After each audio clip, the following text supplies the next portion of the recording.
The Doobie Brothers. I'll go ahead and just assume you've probably heard of them. But just in case you didn't, here's their story. And it all started right here in the Naglee Park section of downtown San Jose, because it was right here, inside this craftsman-style house, where the band actually formed and held several band practices during their early years. This is also the house where several of the Doobies' biggest hit songs were written, including the chart topper, Listen to the Music. So let's get this party started and cue that music. The Bay Area Babylon music, that is, not the Doobies. Unfortunately, there's no way in hell I can afford those tracks, but what I can do is tell you their story. So let's get going.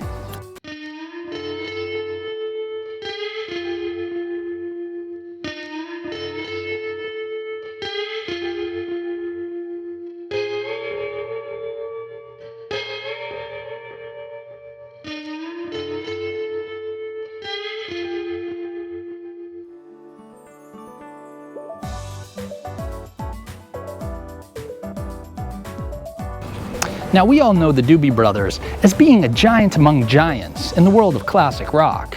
The band has conquered every rock and roll fiasco imaginable, and along the way, they've sold more albums than the Waffle House sold waffles. And with a healthy roster of songs that you can shake your butt to, the Doobie Brothers have put up 16 top 40 hits throughout their career. And that, my friends, is no small feat.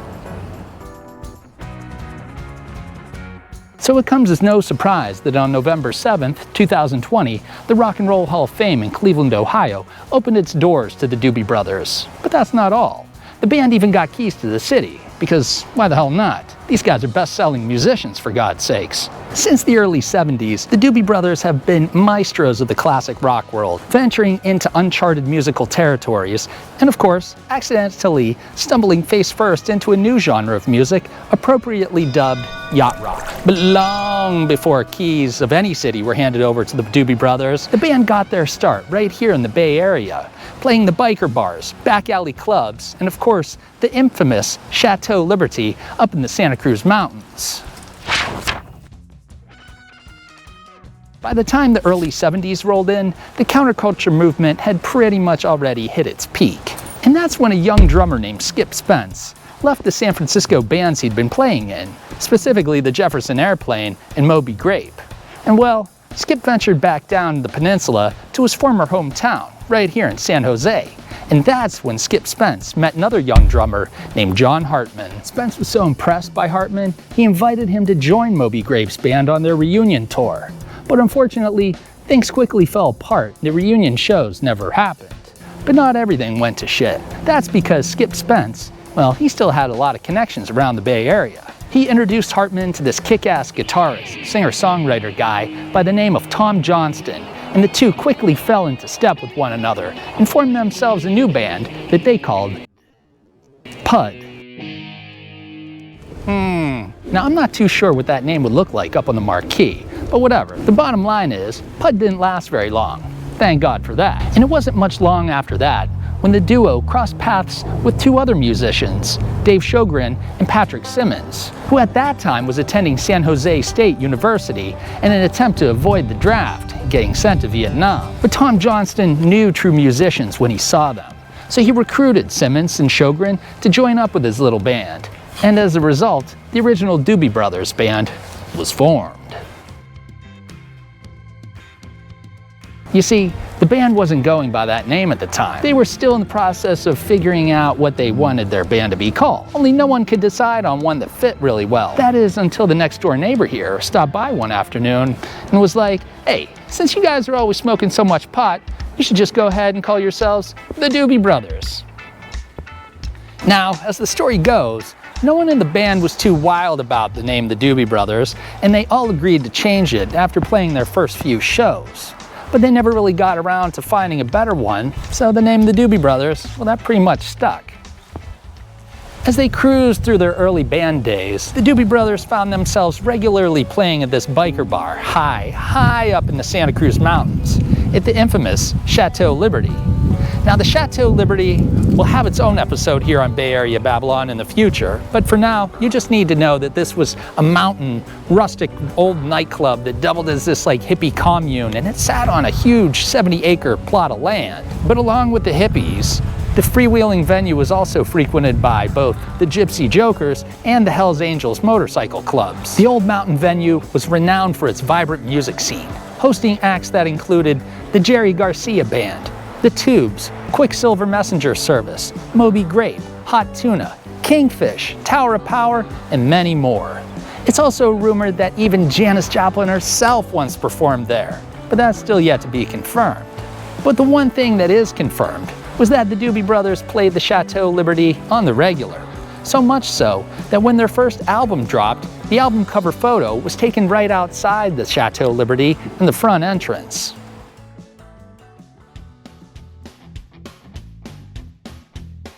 Now fast forward to the 1970s, where the Doobie Brothers' success was soaring high, but not without some turbulence. Tom Johnston's battle with drugs had reached a breaking point in 1973 when he and another friend got busted for heroin and weed out in a small California town by the name of Visalia. Johnston later reflected on these days, stating, quote, "A lot of drugs were the problem. Booze too. All of it. Everybody partied to an extent. So whatever your weapon of choice was, it just didn't matter." Johnston's health spiraled out of control, leading to a hospital stint and even a near-death experience. This was a major problem for the band because if Johnston couldn't continue, they'd be tossed off this national tour that they were on at the time, and they'd lose out on a ton of money, and more importantly, a ton of exposure. Facing a lawsuit if they halted the tour, the Doobie Brothers underwent this revamp, welcoming drummer Keith Knudsen and the walrus mustache guitar player known as Skunk Baxter. Now Baxter, who had previously played in the band Steely Dan, well, he offered to reach out to his friend and keyboardist, a guy named Michael McDonald, and he thought he would be a good fit to cover the vocal. And you know what? He was right. Adding Michael McDonald's voice and keyboard took the band to new heights it never knew it could even reach. And that was primarily because McDonald drew more from R&B and pop music rather than the hardwired bluesy jams that the band had previously been playing when Johnston fronted it.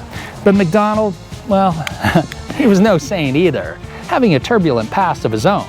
He'd been busted for dealing drugs, and by the time he teamed up with the Doobies, he was a white powder aficionado. McDonald said, quote, "If you were the guy with a gram in your pocket, you were golden." And as the Doobie Brothers' sound continued to evolve, so did their success. The band had their own private jetliner that they christened the Doobie Liner, of course. They threw extravagant parties and they pretty much lived the rock and roll lifestyle to the utmost. But as the years rolled on, the Doobie Brothers hit a crossroads. Internal struggles, anxiety, addiction, and the relentless pursuit of these lofty standards, well, that took a toll on the band. So much so that several of the original members departed, and by 1982, they were already set for their final farewell tour.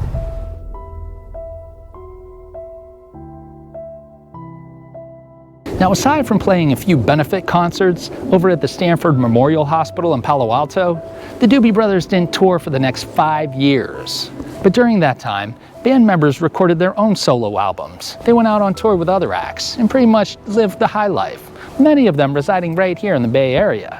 But then, in 1987, the band reunited for several benefit concerts supporting the Vietnam veterans.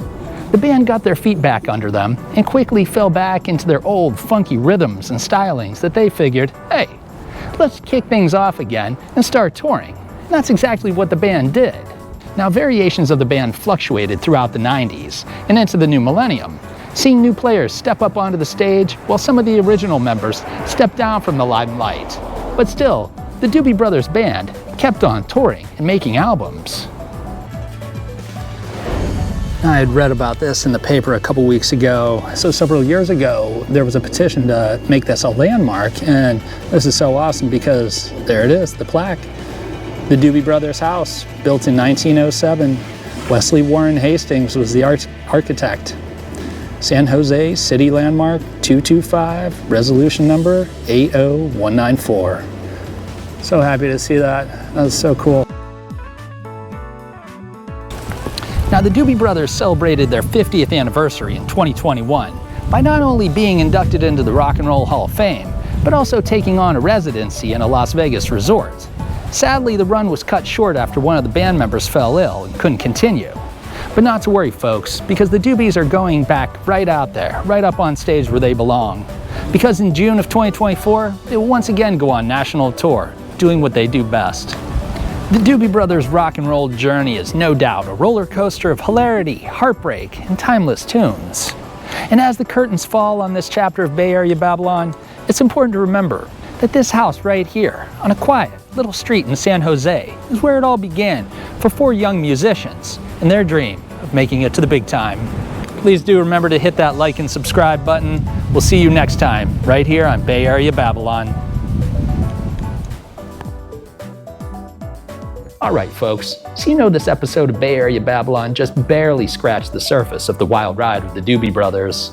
But if you're itching to dive deeper into the world of these lovable rock stars who've been jamming out from touring for a cool half-century, then you gotta get your hands on a book, my book pick of the week, called Long Train Runnin, Our Story of the Doobie Brothers.